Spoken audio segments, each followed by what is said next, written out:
Welcome to our world. Won't you come on in? Yay! There we are. We are here. And it has happened again. Jeff Roberts making it work over in Master Control at the Grand Ole Opry House this morning. Kelly Sutton, Eric Markham in for Charlie Mattos, who has the day off. Annie Nye is in. Have we heard from Easy, little Erin Cooper? Last seen on her way to New Orleans, wasn't she? Oh, what, man. The girls' weekend? I did. She sent a video of a passed out Santa Claus that she found down in New Orleans. And it was just, she sent it to us and she goes, recently spotted in New Orleans, Santa made his way down, but had one too many. So it's culture, everybody. It's culture. Fine. I really hope she's okay. New Orleans, among the services we offer, passed out Santas on the sidewalk. I mean, yeah. I don't think anybody Silver was telling bells, him. I don't think anybody was bringing him their list that day. It's Christmas time in New Orleans. Roy Clark, Country Music Hall of Famer's birth anniversary. We were talking about him earlier on the radio side, featured Roy's music. And yesterday when I was young, and I remember when he and Barbara Mandrell and Charlie McCoy and all of us sitting down on the Master Series on GAC and doing that interview in studio. It was a sweet, sweet time. Chris Stapleton, who's making news with you, is celebrating 46 today.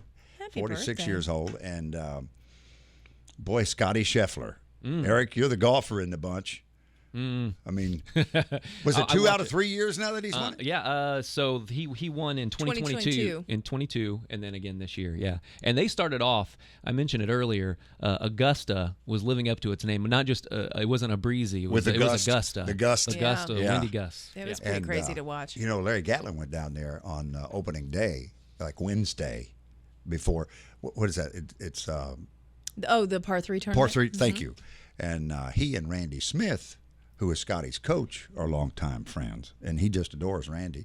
And turns out, I was just reading an article in Golf, at golf.com, that he has been his coach since he was 8 years old. Oh, really? That's great, yeah.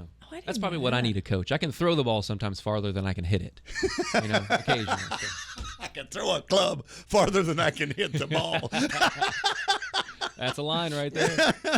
It happens. You must have gone to the Vince Gill School. Oh, yes. My husband used to fix all of Vince's clubs. Did I ever tell you the story about the guy? I didn't see this, but a friend of mine witnessed it on the golf course where a guy was so mad and he threw his bag of clubs and all into the lake. Ooh. And he left. He stormed off the course. And in a little bit, they saw him come back. And he wades out into the lake, pulls the bag up, gets his car keys out, throws the bag back in the water, and goes back to the parking lot. It's my favorite golf story ever. My. That's a good one. I can't. I've never been that angry. Like, I've played for a long time, and I've never been that angry. But so what's your strong game? Long game, short game? Long game. I can hit it off the tee. I was bred for tournaments. That was it. Yeah. If you have a tournament, because I get such an advantage hitting off the ladies' tees that I can actually hit a decent driver. Now, short game, Drive for show, putt for dough. That's right. That's exactly right.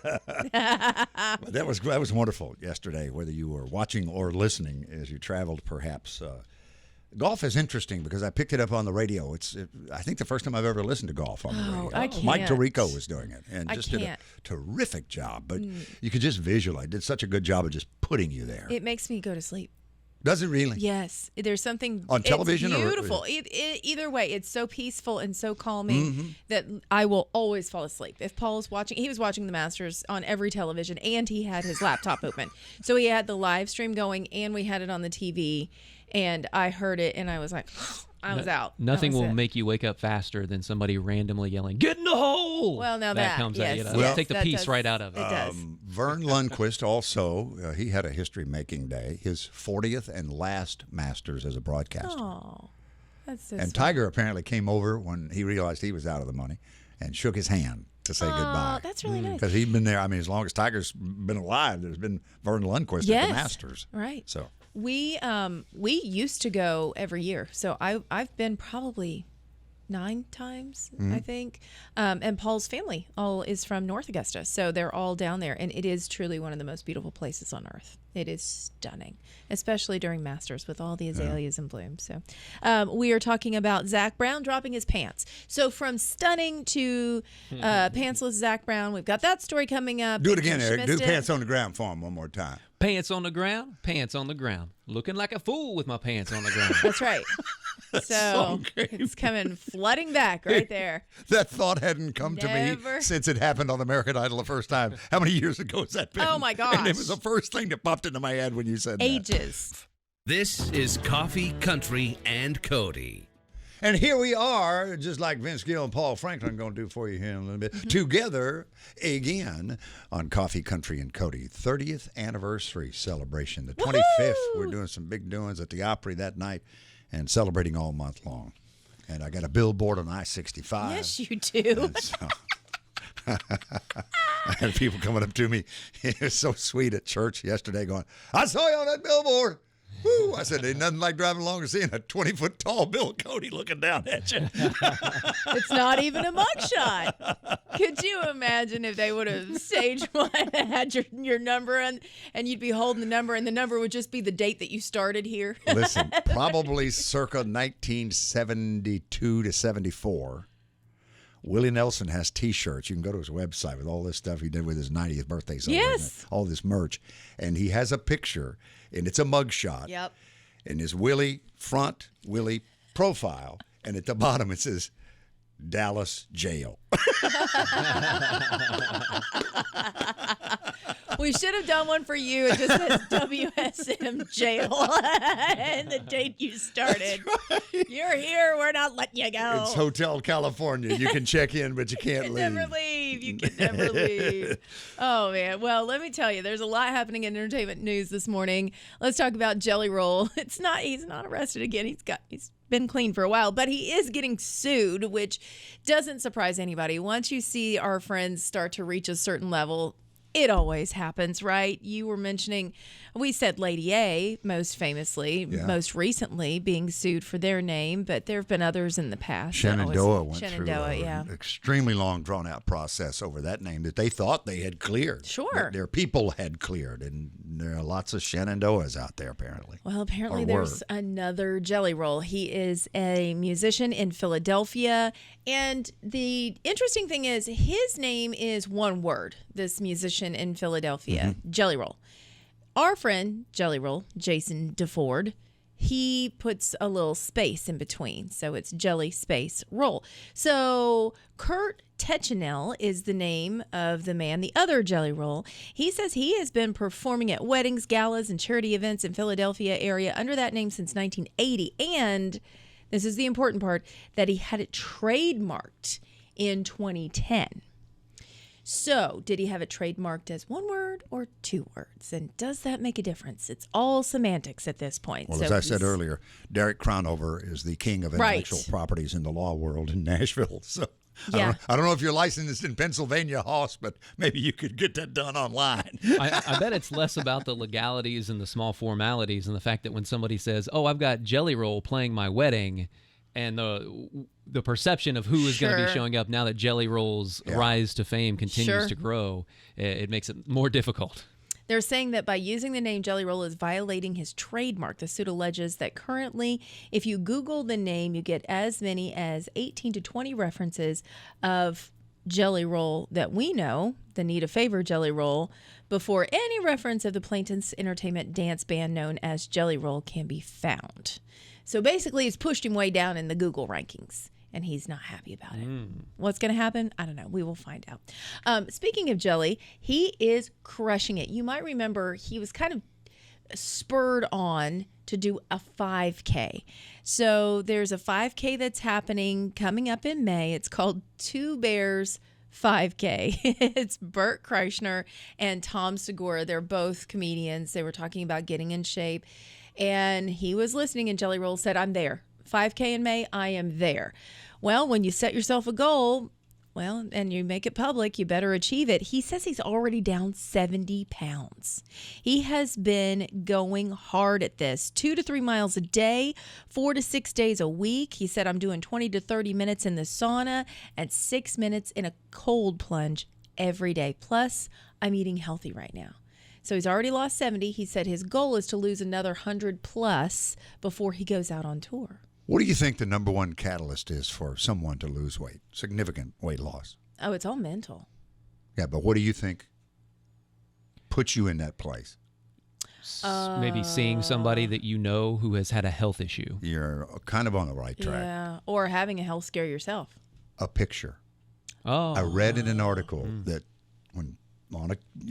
the number one catalyst for people is that they see a picture of themselves And they don't recognize and they are like, holy smoke. Right.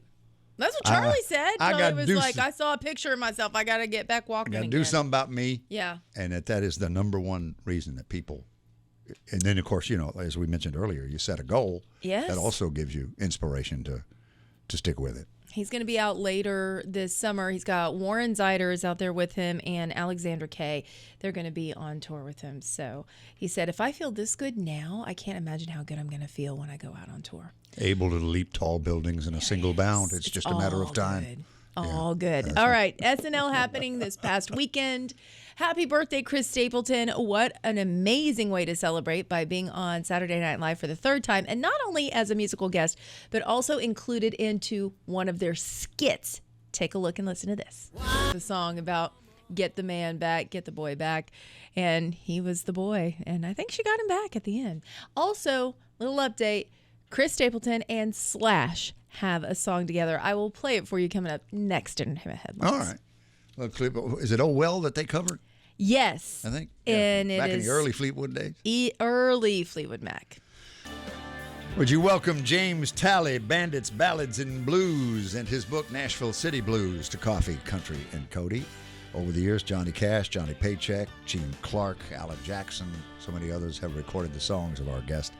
And I heard an interview on public radio with you, 3 months ago, maybe. That was the one with Anna Lee. With a Saturday, I was out traveling and I was captivated. I told Kelly, I said I was so fascinated. It was like Woody Guthrie reincarnated in so many ways to help you share your journey and your story. And so let's pick up with your birth in Oklahoma. All right, well, And where music comes into your life. Anna Lee is a great interviewer, so made it easy for me. So, born in Tulsa, Born in Tulsa. but you went to town to be born, right? Right. We were living in Pryor at the time. And what took you to Pryor? Your family went out there. Your dad figures prominently in this story. It was during World War II, and my mother's a school teacher, but it paid better in those days to work for the powder plant in Pryor, and so that's where my parents met each other, was working there in Pryor. And they were, I think, rooming in the same boarding house or something. That's how they met. Oh, no kidding. Yeah. You have traveled so in your life, and during a period of time, really, particularly as a young man, as a child, and then into young adulthood, when people didn't travel a lot. Again, this goes back to your father's story, right? Yeah. Well, my father was transferred up to Richland, Washington, where they were building the Hanford nuclear reactor, the first plutonium reactor made in the world. That was in 1944. And I was only about, a few months old, maybe just under a year old at the time. And, it's interesting. I think travel's very educational. And the sights that you see as a young child, we left Washington in 1952 after 5 years up there. My dad went back up there to work after the construction was finished. And we would drive back to Oklahoma, and we'd go through down into New Mexico to see my mother's brother, and you'd see the Navajo children, and you'd see a lot of different things. You'd see the mountains and the deserts, and and everything in between, Yellowstone and Old Faithful. And I mean, there's just so much to see in America, that as a young child, I just took all that in. Yeah, and that, when you think about it, that's just really half the country, from Commerce, Oklahoma, or Pryor, to Washington State. And there's just so much more to the east. But you got the best of the West, didn't you? Yeah, I hadn't spent much time in the east until I moved to Nashville. Really. What year did you come here? 1968. Who was making it happen in '68 when you got to town? Who were the big stars you wanted to cut your songs? Oh, Merle Haggard was the biggest on Capitol at the time. Yeah. And Johnny Cash, How well did you know Merle? I didn't know him well. I mean, we spent some time together. Your stories are similar in that he came from Oklahoma and they went west to California. Yes. Yeah, his parents were part of that 1930s migration, from Oklahoma to California. Boy, a lot of people were. The Grapes of Wrath were written about. Yeah, Gene Shepard was, Dallas Frazier was. I mean, there's a long list. And, I love Mickey Newberry. He was a big influence on me as a writer. Mm-hmm. When I came to Nashville to be a songwriter, I had a degree in fine arts, and I was working on a PhD in American Studies at O.N.E. I'd done a year of graduate work at UCLA, and all of a sudden it just dawned on me that I didn't want to be a college professor. And so I quit school and took a job as a welfare caseworker in Albuquerque. Yeah, there's a chapter in your book dedicated to that, about an old warehouse building. Yeah. And how you got a phone call. Was it a phone call that precipitated an application? Yeah, I had talked to a young lady that was a friend of mine who was an artist, and she was working at the welfare department, and she told me about it, and I said, well, that sounds interesting, and so I took the exam and got hired, and the assistant county director at the time loved people with fine arts degrees because she thought they were more sensitive to the concerns of the poor. And so I did that for a year, and during that time I wrote a series of songs about the poor Hispanic community out in New Mexico.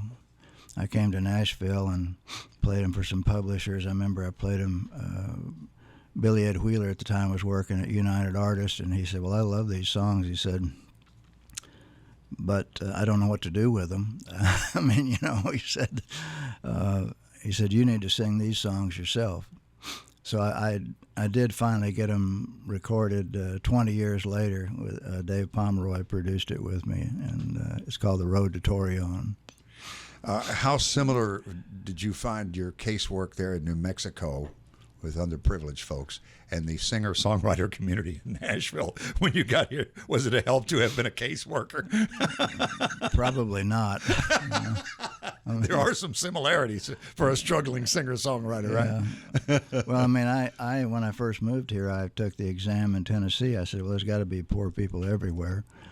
And I worked for a few months here, and one morning I looked across the conference table like you and I are sitting, and about that distance, and I saw this beautiful young lady with dark hair and kind of an olive complexion, and it turned out she was, almost half Cherokee, and I asked her if she'd like to go out with me, and she said she would, and so I went with her for 2 weeks, and I asked her to marry me.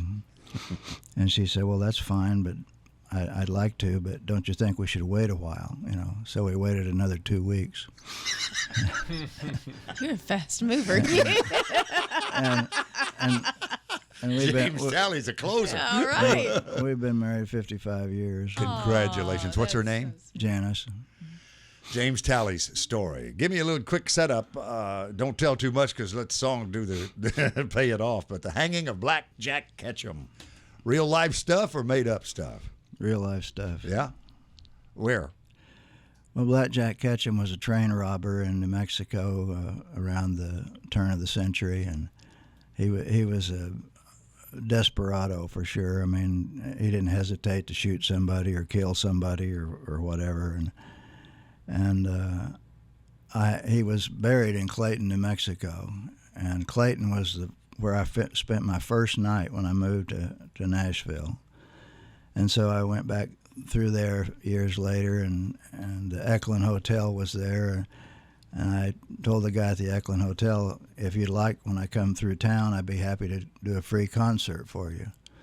So he kept talking about Black Jack Ketchum and wanting me to write a song about Black Jack Ketchum. And I said, I have to do some research on it first. I don't know that much about him. And, he was eventually caught and hung there in Clayton. And when they dropped through the gallows, his head came off. And so they sewed his head back on and buried him there in the cemetery in Clayton, New Mexico. So, let that be a lesson to you. Yeah. Right. 25 minutes till 10 o'clock, 9:35. Fascinating gentleman in studio with us this morning. James Talley, Bandits, Ballads, and Blues. And Kelly Sutton looked up Black Jack Ketchum. We were just going through how gruesome the last few moments of his life actually were. But when he got up there, they were fumbling, trying to put the hood over his head. And then they forgot to put the rope on. So they took the hood off and put the rope on. And he was apparently getting impatient. He said, "Let her go, boys." And I said, of all the phrases. And 25 years later, the solemn old judge would use it to start the Grand Ole That Opry. was the first thing that was said. Let her go, boys. Let her go, boys. Definitely a different meaning. Definitely. Tell me about your friendship, a backstory, if you will, with the Carters as President and First Lady Carter. Well, I was on Capitol Records at the time, and I'd just finished my first 2 albums, and I just recorded my 3rd album. It wasn't out yet. And my wife said, she says, "Why don't you send a copy of your albums to the Carters?" She said, I read that he likes Bob Dylan's music, and I think if he likes his music, he would like your music. So I sent a couple of albums to Jimmy Carter at Plains, Georgia, and I was at Capitol one afternoon here, and a phone call came in from Joanne Goldberg, who was Barbara Walters' producer. And she said, "We were down in Plains last night interviewing the Carters," and she didn't know who I was, and so she looked it up, and she just was calling Capitol Records to get more information. I just happened to be in the building, and she said we were interviewing the Carters, and we asked them what they were going to take to the White House, and they said, "Well, we take our books and records." And she said, "Well, who are some of your favorite artists?" And he said, "Well, last night we were listening to James Talley, who's Rosalind's favorite artist." And I about fell on the floor, and the next thing I know, I was getting an invitation to perform at the White House, and then several months later, in December '77, I was invited to play up at the White House the first time, and it was a Christmas party for the White House staff, and we had dinner there with them and sat around the table. My wife sat between Jimmy and Rosalind, and I sat next to Rosalind. And after I played, the Marine Band combo came up playing some music to dance with, and I danced with the First Lady, and my wife danced with the President. Oh, wow. And he tried to call my mother in Albuquerque all evening and never could reach her, and so he said, "Well, give me your address. I'll write her a note." And he did, handwritten note. And I asked my mother the next day, I said, "Where were you?" And she said, "Oh, I was at a dinner at the church." And I said, "Well, you missed a call from the President of the United States." So they were wonderful people. They really were gracious. Well, your first album on Capitol was Got No Bread, No Milk, No Money, but we sure got a lot of love. Yeah. And that brings me to Woody Guthrie and his influence on you, because there are similarities. I think anybody would pick up on that. You actually did an album, a tribute album to Woody, did you not? Yes, I did. Yeah. So what was his influence on you?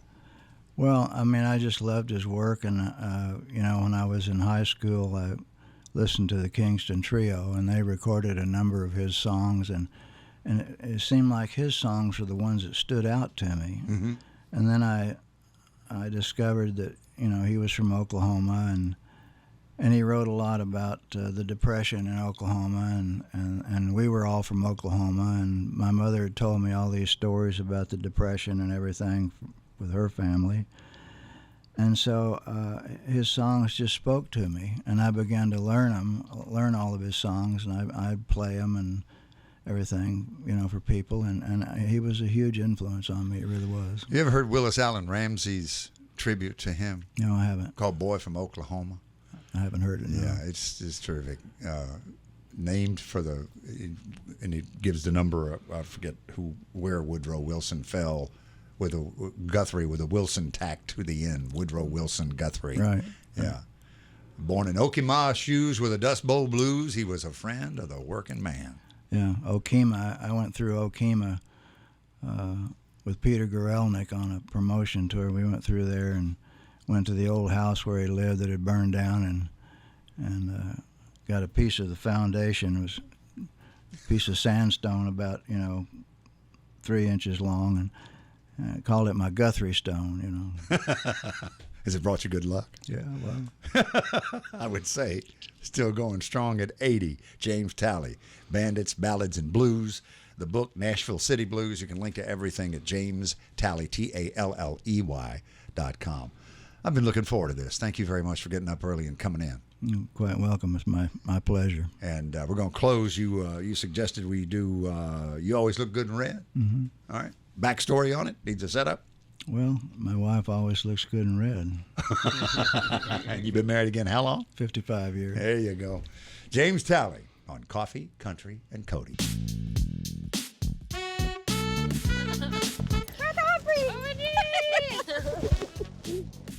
First black mother-daughter duo to grace the Opry stage. A mother-daughter duo consisting of Takitha, a featured vocalist on many Wu-Tang Clan albums, and Prana Supreme, daughter of hip-hop legend RZA. Please welcome O.N.E the duo! I want to make sure that Prana and I deliver something special, that they will leave knowing that they felt some kind of love and some kind of charge that lifts them up. My Opry debut won the duo. They were in studio with us the morning before all that went down, a few hours later, with Kelly Sutton hosting. So you can watch their full episode as well as all the others that are available. And there are a lot of them up there on the Opry's YouTube channel, which you can also find us on YouTube these days. Coffee, Country, and Cody, right, Eric? The full digest of the show. Now, when I say digest, that means we've taken out commercial breaks, we've taken out songs, we've taken out anything that we would have to license. They can see all of us on camera talking as we do. So all of us talking. At the same time. At the same time. Sometimes it This doesn't. is great. Yeah. I mean, Sometimes what more could you want? Right, yeah. It's like working with Larry Catlin. Let's all talk. Us. Ready? 1, 2, 3, go. Everybody talk. He went to the Masters for the what did you call it? That Wednesday. Par 3. Par 3. Thank you. And he and Randy Smith, which is Scotty Scheffler's coach, are longtime friends. Of and course. so he went down for the day and came back. We did classics last Thursday together, Larry. And I was reading an article at golf.com this morning. Randy Smith's been Scotty Scheffler's coach since he was 8 years old. Oh, that's so Isn't special. that a great relationship? That is you really imagine special. the stuff that they have shared together? I will tell you, Augusta is one of the most beautiful places. Well, you've been many times, you said. Many times, yeah. My in-laws' family, they're all around North Augusta. Some of them used to be there and work the tournament. So, they hire local people to come in and work the tournament. And Paul's dad had tickets for years, and so we would go. We've been to the Par 3 before, been to the tournament before, watched Tiger win, which was really, really cool. Wow. Yeah. So it's absolutely stunning. A beautiful place. He said goodbye. I think it's his last Masters, Tiger. And he said goodbye with a big handshake and share the love with Vern Lundquist, who's done it for 40 years. Wow. On CBS. Yeah, So. and just retired. The cool thing about it is there's just this amazing piece of tradition. When you're there, it's gone on for so many years, but they haven't raised the prices of the food. So when you go in, you can get their egg salad sandwich. It's like $3 or something. I knew there was a everything sandwich that was their go-to. Is it egg salad? Well, there's a pimento cheese. I was thinking that is there a was big a pimento, deal. yeah. And then my favorite though was the egg salad sandwich, and it just tasted like Grandma made egg salad and put it on white bread. But it's amazing. It's my favorite. That's white bread. White bread. White. Long I. It's probably white bread. I wonder if it was bunny bread. It's probably bunny bread, you know. Well, let's talk about what's been happening. Rainbow family, rainbow bread, which was the same as Colonial. Now, why they had different names, I don't know. I remember Colonial. But the packaging looked the same. The name was different. Did y'all have a bread store?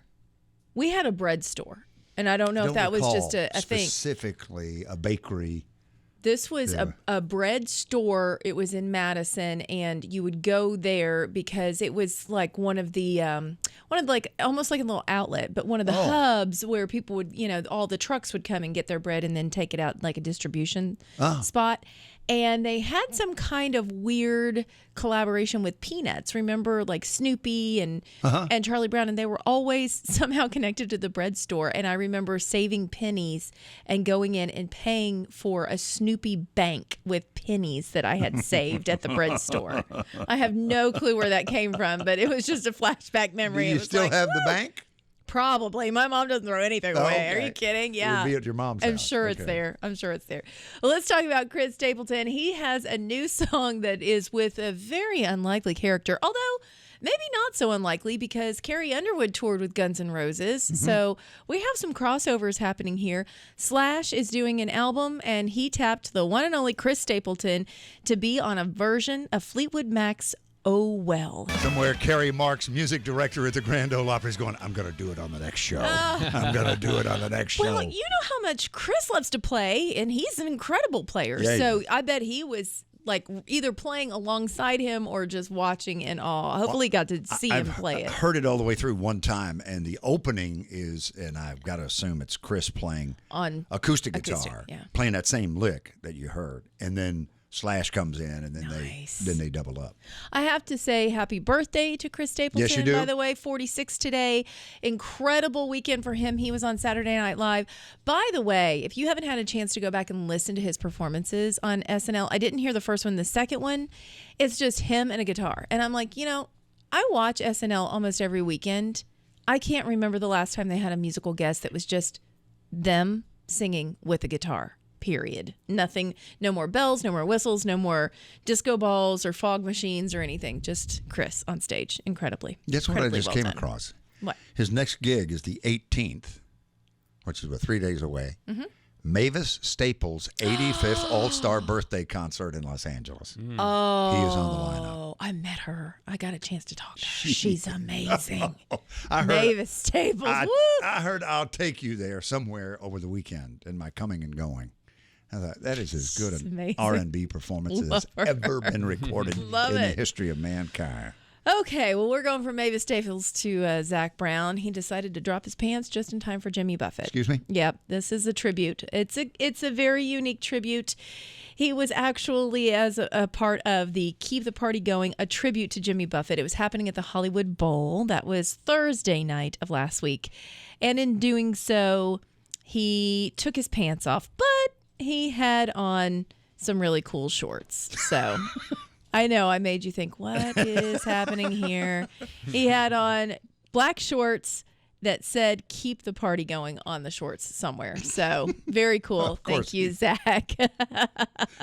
What was the place you used to get stuff like that? Spencer's? In the Spencer's mall? Gifts. Yeah, it's Yeah. still there. Oh, I can smell that memory. Spencer's had the weirdest funky smell. Oh, You they had walk that in incense you're and like, black "This lights and all that stuff. in Everything there. about this smells wrong. I don't think I'm supposed to be in this store.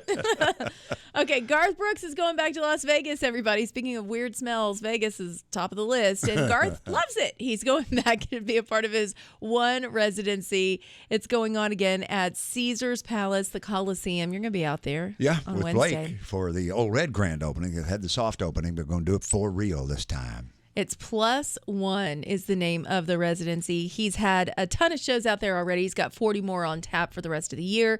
They get started probably, is it next week? No, I think it's this week. He gets started April 18th. So, yeah, he's going in hot. Going to be there through the end of the year off and on. You can check all the dates at garthbrooks.com. Yeah, that's later this week, the 18th. Yeah. Would be.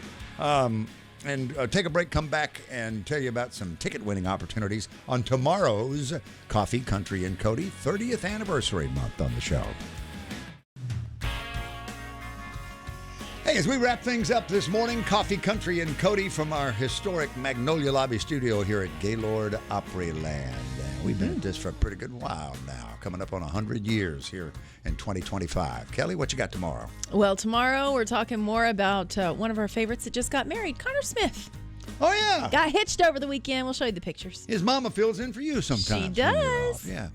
And win them before you can buy them. That's what I was talking about earlier with tickets. This is for Steve Earle at the Mother Church, the Ryman Auditorium, August 28th. Tickets are on sale this Friday morning at 10 o'clock. Win yours with us here tomorrow.